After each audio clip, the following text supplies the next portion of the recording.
नमस्कार। सोचिए, साल 2025 का अंत है और भारत ग्लोबल ट्रेड के खेल में लगभग हारने की कगार पर है। लेकिन फिर सिर्फ कुछ ही हफ्तों के अंदर ऐसा कुछ होता है कि पूरी बाजी ही पलट जाती है। तो आज हम भारत की इसी हैरान कर देने वाले ट्रेड टर्न अराउंड की कहानी को समझेंगे। हम अपनी बात को 4 हिस्सों में देखेंगे। सबसे पहले हम उस दबाव को समझेंगे जिसका भारत उस वक्त सामना कर रहा था। फिर उस एक ऐतिहासिक डील पर नजर डालेंगे जिसने सब कुछ बदल दिया। उसके बाद हम ये जानेंगे कि इस सौदे से असल में फायदा किसे हुआ, और आखिर में हम ये विश्लेषण करेंगे कि दुनिया के मंच पर भारत को इससे क्या नई पहचान मिली। तो चलिए कहानी शुरू करते हैं 2025 के आखिर से। उस समय भारत अपनी ट्रेड वार्ताओं को लेकर बहुत ज्यादा दबाव में था। माहौल में एक तरह की नाउम्मीदी थी और ऐसा लग रहा था कि भारत एक बहुत बड़ी बाजी हारने वाला है। उस समय के माहौल को विपक्ष की तीखी टिप्पणी से अच्छी तरह समझा जा सकता है। देखिए, ये शब्द सिर्फ एक राजनीतिक बयान नहीं थे, बल्कि ये उस गहरी निराशा को दिखा रहे थे जो भारत की व्यापार रणनीति को लेकर हर तरफ फैल चुकी थी। इस आलोचना के पीछे की वजह थी राष्ट्रपति ट्रंप के एक सहयोगी हॉवर्ड लिंटनिक की टिप्पणियां। उनका कहना था कि भारत को डील फाइनल करने के लिए 3 शुक्रवार का वक्त दिया गया था, लेकिन भारत ने वो मौका गंवा दिया। इससे दुनिया भर में ये संदेश गया कि भारत बातचीत करने में कहीं न कहीं चूक रहा है। और इस सारे दबाव के केंद्र में था ये एक आंकड़ा, 50%। जी हां, अमेरिका ने भारत से आने वाले कई सामानों पर 50% तक का जबरदस्त टैरिफ लगा दिया था। ये एक ऐसा आर्थिक झटका था जिसने कई भारतीय उद्योगों की कमर तोड़कर रख दी थी। लेकिन फिर कुछ ही हफ्तों में पूरा का पूरा खेल बदल गया। भारत ने एक के बाद एक ऐसे कदम उठाए जिसने सबको हैरान कर दिया और बातचीत का पूरा रुख ही अपनी तरफ मोड़ लिया। हुआ ये कि भारत ने अचानक एक जबरदस्त रफ्तार पकड़ ली। सिर्फ कुछ महीनों के अंदर ही पहले ब्रिटेन, फिर ओमान और फिर न्यूजीलैंड के साथ एक के बाद एक डील फाइनल हुई, और फिर जनवरी 2026 में हुई वो सबसे बड़ी डील, यूरोपीय संघ के साथ एक ऐतिहासिक फ्री ट्रेड अग्रीमेंट। यूरोपीय संघ आयोग की अध्यक्ष उर्सुला वॉन डेर लेयन के इन शब्दों ने ही इस समझौते के पैमाने को साफ कर दिया था। उन्होंने इसे मदर ऑफ ऑल डील्स कहा, यानी सभी डील्स की जननी, और ये नाम इसके विशाल आकार को बिल्कुल सही तरीके से बयां करता है। तो सवाल है, ये डील आखिर कितनी बड़ी है? चलिए जरा आंकड़ों पर नजर डालते हैं।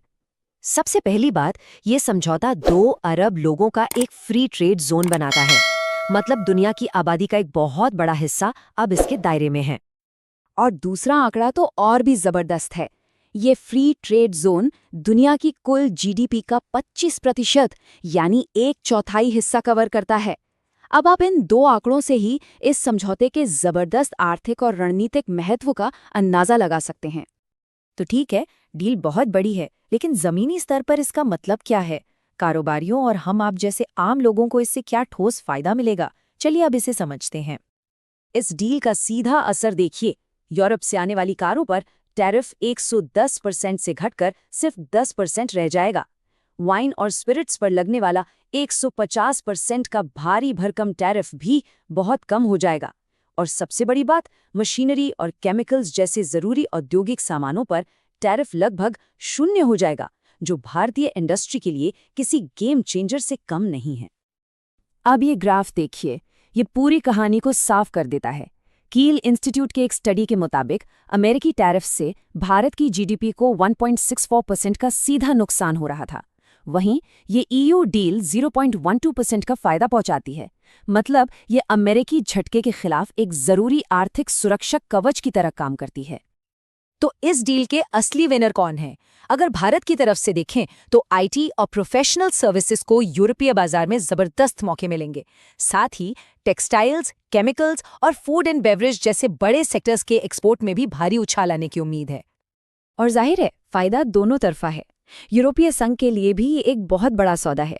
उनकी हाईटेक मशीनरी, इलेक्ट्रिकल इक्विपमेंट और प्रोफेशनल सर्विसेज को अब भारत के विशाल और बढ़ते बाजार में आसान एंट्री मिलेगी, जो उनके उद्योगों के लिए एक बहुत बड़ा अवसर है। चलिए अब थोड़ा जूम आउट करते हैं और बड़ी तस्वीर को देखते हैं। ये समझौता सिर्फ व्यापार के आंकड़ों से कहीं बढ़कर है। ये ग्लोबल स्टेज पर भारत की पोजीशन को फिर से तय करता है और उसकी रणनीतिक निर्भरता को भी कम करता है। देखिए, ये डील भारत को एक बहुत ही साफ रणनीतिक विकल्प देती है। एक तरफ है चीन पर निर्भरता, जिसके साथ लगातार व्यापार घाटा और तनाव दोनों बने हुए हैं, और दूसरी तरफ है यूरोप के साथ साझेदारी, जो टेक्नोलॉजी और साझा लोकतांत्रिक मूल्यों पर आधारित है। और ये सिर्फ एक थ्योरी नहीं है, इसके पीछे ठोस आंकड़े भी हैं। कील इंस्टीट्यूट का अनुमान है कि इस डील की वजह से भारत में चीन का निर्यात 5 से 9% तक कम हो सकता है। ये चीन पर निर्भरता कम करने यानी डी रिस्किंग की दिशा में एक बहुत बड़ा और प्रैक्टिकल कदम है। एक नेशनल सिक्योरिटी एनालिस्ट के ये शब्द इस सौदे के जियोपॉलिटिकल महत्व को साफ साफ बताते हैं। ये डील भारत को अपनी विदेश नीति में एक नया आत्मविश्वास और एक नई आज़ादी देती है, जिससे उसे किसी एक सुपर पावर पर निर्भर रहने की मजबूरी नहीं होगी। और यहीं हम इस पूरी बातचीत के सबसे अहम सवाल पर आते हैं।